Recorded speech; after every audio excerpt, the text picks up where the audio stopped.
E aí, gurizada, de boa? Cara, hoje vai ter que ser uma introdução um pouco diferente, tá? Porque aconteceu aqui em Porto Alegre uma situação chata que me deixa bastante triste como porto-alegrense, mas que não é só aqui, que ocorre em diversas capitais, em diversas cidades grandes do país, mas que nos permite fazer reflexões sobre a nossa sociedade, sobre as nossas cidades, sobre onde nós moramos e como a gente, né, como é que a gente se relaciona com este local onde nós moramos.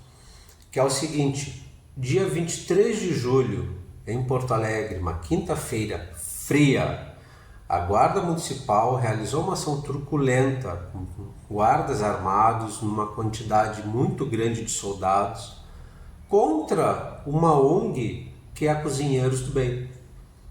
O que eles faziam? Eles entregavam comida para pessoas em vulnerabilidade social, para pessoas de rua, né? Cara, isso daí não tem como a gente não pensar como é que está a nossa relação com todas as camadas sociais. E o que eu quero trazer hoje para vocês então é o seguinte: como é que surgiu essa desigualdade? Como é que essa desigualdade se manteve? Como é que são feitas as nossas cidades? Saber se esses investimentos, se melhorias nas cidades conversam com todas as camadas sociais da sociedade. Então assim, cara, pega a sua indignação social, venha para mais um Lelo Explica. Você quer saber? Lelo explica. Você vai entender. Lelo explica. Pode acreditar. O Lelo explica. Então, eu sou o Lelo, sou professor de História. Esse aqui é o canal Lelo Explica. Tem Lelo Explica no Spotify, tem Lelo Explica no Instagram. Cara, nos procura, tu vai nos encontrar. Gostou dos nossos vídeos? Meu, curte, compartilha, comenta aí. Bom, hoje é especial para vocês comentarem, tá? Porque assim, ó, vou trazer filósofos, sociólogos, geógrafos, direitos, tá bom? Hoje vai ser uma apresentação, um vídeo interdisciplinar, tá? Vamos lá. Vamos começar. Como é que surgiu a desigualdade? Para entendermos como é que surgiu a desigualdade, vamos para o século XVIII, com esse carinha aqui, ó, Jean-Jacques Rousseau. O livro A Origem da Desigualdade entre os Homens. Cara, é simplesmente espetacular. Já no campo 2, tá, ele já tem um trecho que eu vou ler aqui junto com vocês, mas que eu quero mostrar aqui, ó, bem rapidinho. Aqui, ó, cara, espero que esteja mostrando aí bem direitinho, que ó, tá até destacado, meu, de tão importante que é. Escutem com bastante atenção essas palavras, crianças. O primeiro que, cercando o terreno, decidiu dizer isto é meu e encontrou pessoas bastante simples para acreditar nele, foi o verdadeiro fundador da sociedade civil. Quantos crimes, guerras, assassinatos, miséria e horrores não teriam sido poupados ao gênero humano por aquele que, arrancando as estacas ou tapando o fosso, tivesse gritado aos seus semelhantes: não escutem esse impostor! Vocês estarão perdidos se esquecerem que os frutos pertencem a todos e que a terra não é de ninguém. O que é importante nós entendermos? Que ele explicou o surgimento da desigualdade social, porque agora nós temos pessoas que possuem terras, possuem uma propriedade privada, ele vincula o início da propriedade privada à desigualdade social, e pessoas que não têm nada. E o que ocorreu? Essas pessoas que começaram a ter alguma coisa material, alguma riqueza, algum poder, começaram a ter medo de perder tudo isso para aquelas pessoas que não tinham nada. Então, o que elas pensaram? Vamos fazer então um organismo que nos defenda. E surgiu o Estado. Cara, e não somente o Estado, sabe? Surgiu os códigos de leis. E essa elite, essas pessoas que possuíam alguma coisa, né, convenceram as outras de que seria tudo para todos, que todos seriam iguais perante a lei. Eu sei, tem essa teoria jurídica, eu já falo dela, tá, meu? Relaxa, relaxa, acompanha o raciocínio.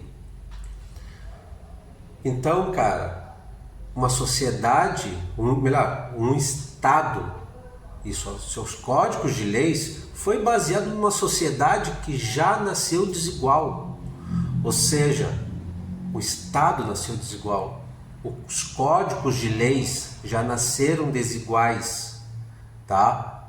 Podemos ir com isso para o nosso ponto 2, a manutenção da desigualdade. Gente, olha só. O filósofo francês Louis Althusser propôs o seguinte: a manutenção de uma sociedade que já nasceu desigual. Sempre bom lembrar isso, tá? A manutenção de uma sociedade desigual ocorre por dois aparelhos básicos do Estado: o aparelho ideológico e o aparelho repressivo. O aparelho ideológico, que é aquele aparelho que normaliza essa situação, que normaliza, quem manda sempre mandou, então sempre vai mandar. Quem obedeceu, sempre obedeceu e sempre obedecerá. Cara, mas enfim, vamos lá. Que aparelhos são esses? A escola, as igrejas, as famílias, os meios de comunicação. E tá, mas é infalível isso? Não, não é infalível, cara. Vira e mexe acontece revoltas, pessoas, né, que se revoltam contra essa situação ou procuram outras possibilidades, e aí entra os aparelhos repressivos. A polícia, ou as polícias, né, porque tem polícia militar, guarda municipal, federal, né, enfim, tem o sistema prisional, tem todos os tribunais. Tudo isso daí entra no aparelho repressivo e que não atua da mesma forma, cara. Tu vai me dizer o seguinte, que tu nunca viu, tu nunca presenciou, tu nunca viu, mas tu nunca teve sentimento de que as leis não são as mesmas para todo mundo. Vocês se lembram aquele PM que foi escorraçado em Alphaville? Vocês acham que ele atuaria da mesma forma em uma favela, um bairro humilde, uma vilinha? A música do Engenheiros do Havaí é perfeita, cara. Somos todos iguais, mas alguns são mais iguais do que os outros. Como a cidade é construída? O filósofo francês Henri Lefebvre traz a seguinte tese, a seguinte análise, que é bem simples, mas presta atenção, que a cidade é construída pela sua sociedade. Mas é muito fácil, cara. Te lembra, a sociedade já começou desigual. Logo, ela vai refletir essa desigualdade na cidade. As ruas, as avenidas, os parques, todos eles vão ser criados baseado nessa desigualdade, ou não vão ser criados.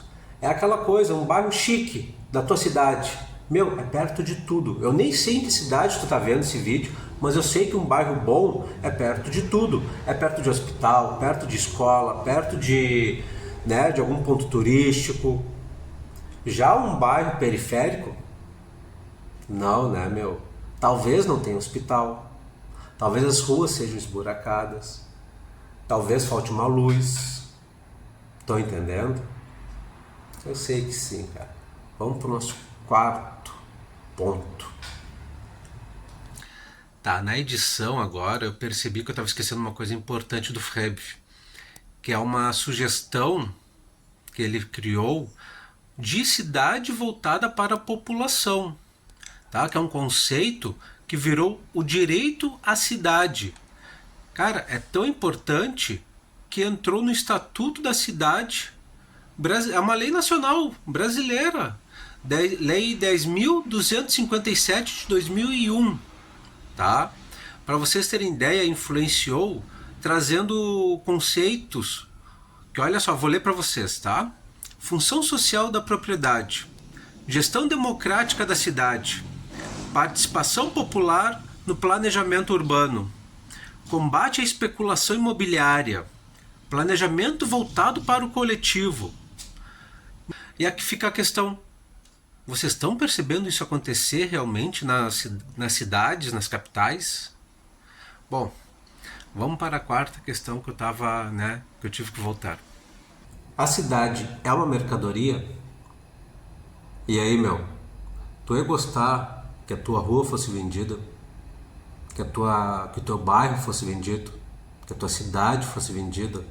Ah, iria ganhar dinheiro. Não. Eu falei a tua rua ser vendida. Eu não falei que tu ia ganhar dinheiro. Tu não vai ganhar nada. Tu vai ter que sair da onde tu vive, porque alguém comprou e decidiu que tu não vai mais ter acesso. Tu ia realmente gostar disso? Então, cara, o geógrafo britânico David Harvey traz essa análise, que as cidades já não são mais feitas para a convivência, para o bem-estar da população. Elas são feitas para trazer lucro, para trazer dinheiro, e dane-se a população. Pouco importa se vai afastar a população que sempre morou naquele local. Pouco importa se aqueles frequentadores daquele bairro boêmio, por exemplo, vão deixar de poder acessar o bairro. Não interessa. Isso aí é o processo de gentrificação.